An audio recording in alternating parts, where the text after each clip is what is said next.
What's up, you guys? Welcome back to my channel. Today I'm going to be doing some plant chores in my largest EXO, so please keep watching. I'm going to be moving some plants out, reorganizing them, and actually cleaning this enclosure out. It's getting a little out of hand and it's time to, get her together. Also, some of these plants need some love, so I'm going to be trimming off leaves as well and just doing whatever the plant needs at this time, as well as watering all of the plants. Here is my baby Monstera albo in here.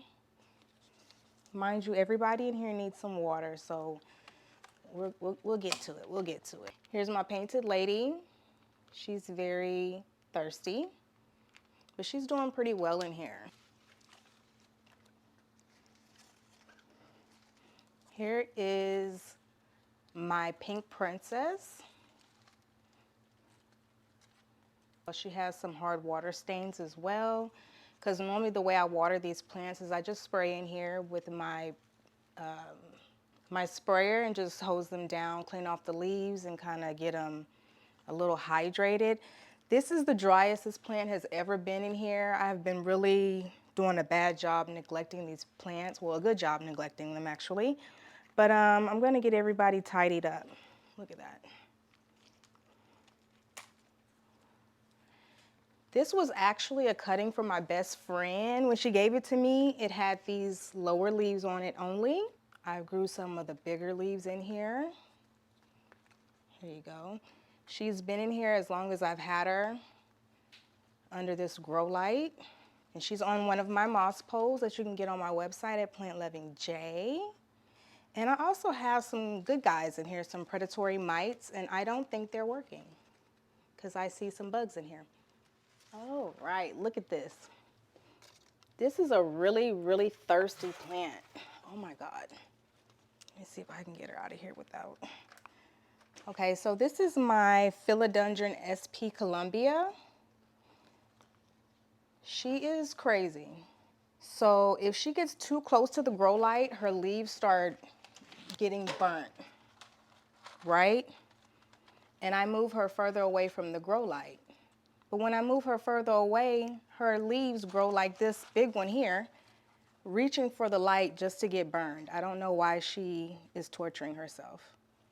And I've noticed that she has some spider mites or something is crawling on her, but it could be the predatory mites. I'm not very sure. It's hard to really tell. She's in like a 6-inch pot.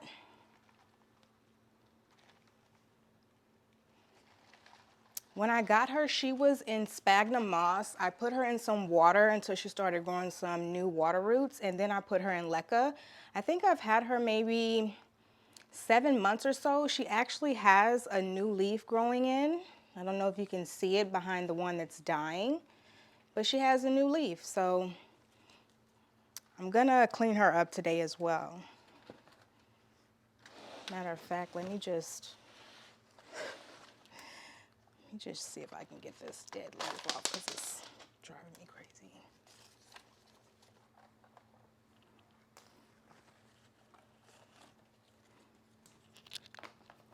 Okay. Okay, here she is. Leca everywhere. So again, this is my SP Columbia. She's growing very well in here. She's on a D-shaped moss pole, and I also sell these on my website at plantlovingjay.com. And that's her. Just big. And another plant that's in the EXO is my Monstera siltepecana, aria variegated. I actually repotted her on this channel as well. I think she's doing pretty good in here. She has a lot of new leaves. She's growing pretty slowly, but I think it's because she is not that close to the light. But she's not dying, and that's all I can ask for. And she is growing in pond. Next, I'm a little sad for this plant. She was doing really good in here, but these plants in here have been a little neglected. This is my Syngonium albo, And these are the cuttings I actually took from the mother plant, and the mother plant is living in here as well. So I'm gonna remove any dying leaves from her and give her a good drink. And I'm gonna make sure all of these moss poles are completely watered before I finish today. Okay, here's the mother plant. I don't know what is in this plant, but she just is always pumping out leaves, and she is rarely, there goes a dying leaf. She's really pissed off or is doing bad. I love her so much. She's so easy peasy. She's so pretty, and she is also on a D-shaped moss pole that I sell on my website. Her cuttings are on a regular sphagnum moss pole. So this is her. She's living in a to-go container.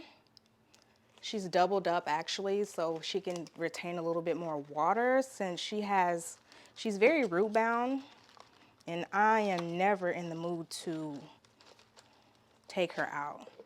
So there she is. She's double to go.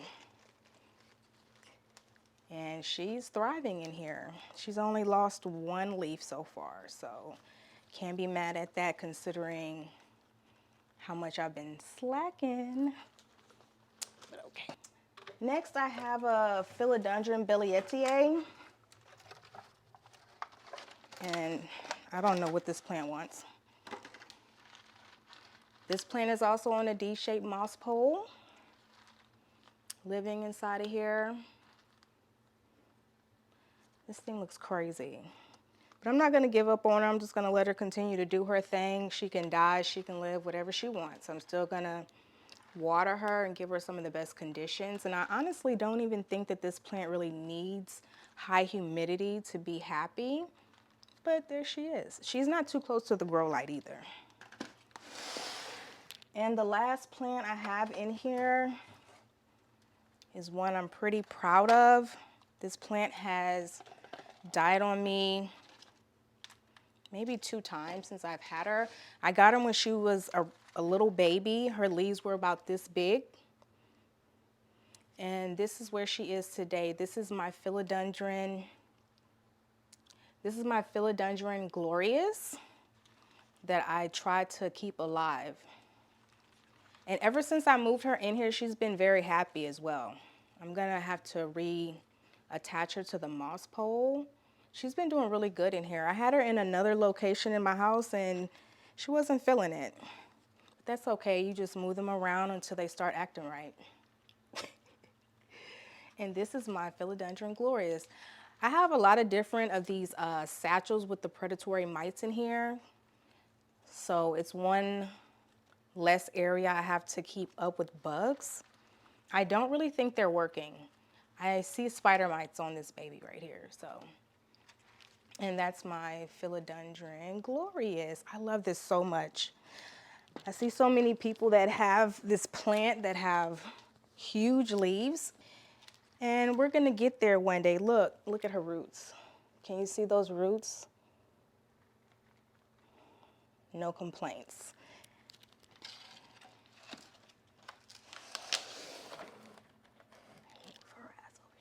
And that's the last plant I have in this XO. I'm gonna go ahead and clean it out, get up some of this gunk, and wash her down real good, and then I'm gonna put all the plants back in here.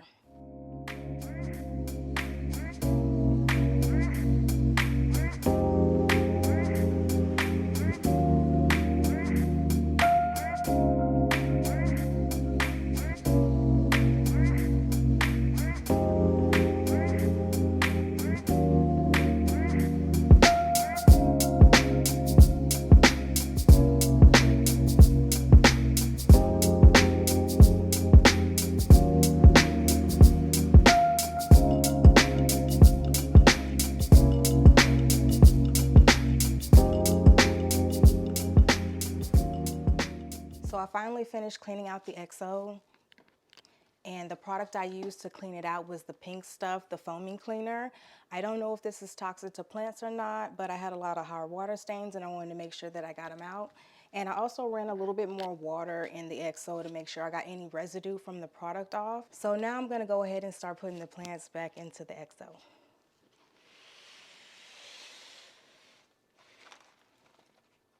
Here's the SP Columbia.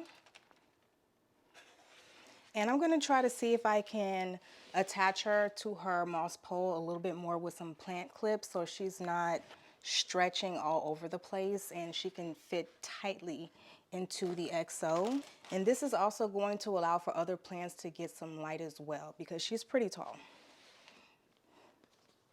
I just attached the lower leaves to the stems of the taller leaves. And here she is. And let me get her in here without tearing up any of her leaves. And let's see how she fits in here. So I don't like this.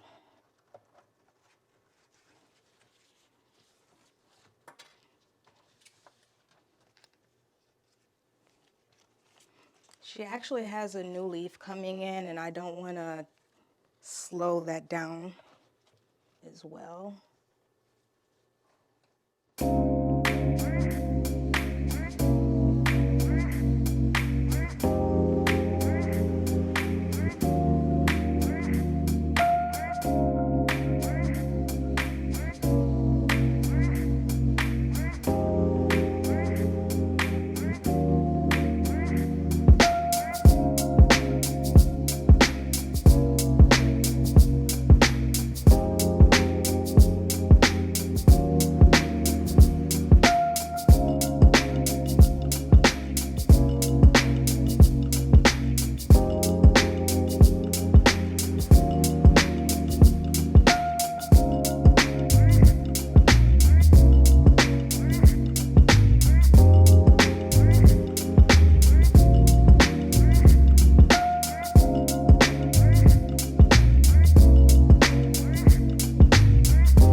So right now I'm about to rinse down all the leaves and start watering the moss poles. Here is my water sprayer and I have liquid dirt and water in here.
pink princess, she's not going to be able to go back into the XO. She is way too big and is taking up too much space. So I'm going to find somewhere else for her to chill out. But that's her. I did rinse her down just a little bit. I don't know if it helped very much, and I'm going to go ahead and water her moss pole, cut off this leaf, and show her a little bit of love and put her in her new spot.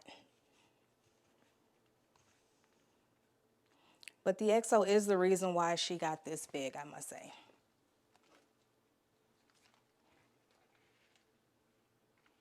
This is all I have in this video. Thanks for watching, and I'll see you next time.